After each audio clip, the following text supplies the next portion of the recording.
Hi, I'm Dave Epstein. Welcome to this edition of Growing Wisdom. I'm here today with my newly found friend, Stephen Hammer, and Stephen is an expert grower of all sorts of plants, including Haworthia. We're going to be talking about Haworthia today. I'm excited to hear a little bit about these. You have an extensive collection, and let's get to it. Well, Haworthias are like miniature aloes. You all know what aloes are, but they're reduced in size. So here's a 50-year-old Haworthia, which is not very big and will never get very big. On the other hand, it's very beautiful, and it has an interesting pattern on the top. People basically grow these for two reasons. One is that they have patterns, and the other is they have interesting colors. Or they have interesting colors and interesting patterns, so you take your pick. But no two are alike. They're just like snowflakes in that respect. And many people, they might have as many as 50 of this particular one just to explore the diverse patterns, which I hope come across. All right, Steve, so we're looking at a bunch of Haworthia here. Talk about these a little bit.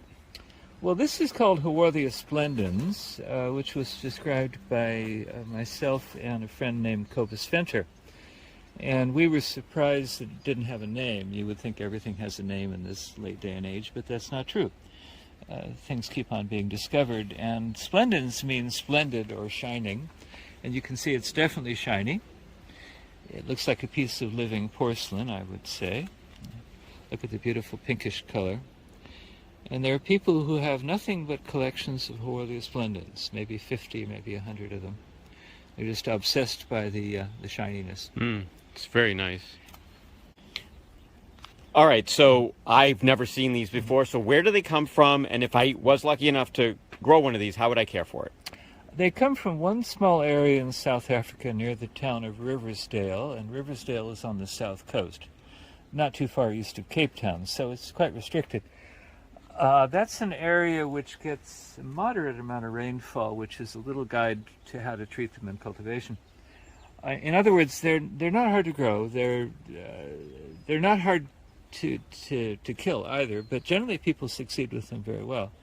If you want them to look really good, you've got to give them enough light for the colors to come out, because if you raise them under the bench, which you could do, they turn dull green. They'll never die, but they won't have these brilliant pinkish colors.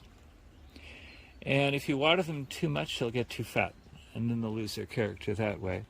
If you water them too little, they'll starve to death. So you have to find A balance of that, and I would say in most of the country that's probably watering once every 10 days.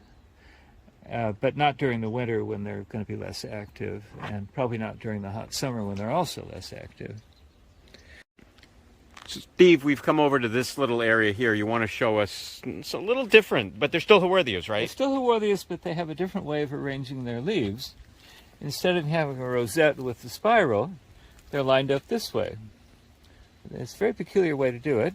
And also they're very, very truncated. If you look at the side, see, it's as if somebody cut them off. Sure. Hence the term truncata. And there are people who collect only this one.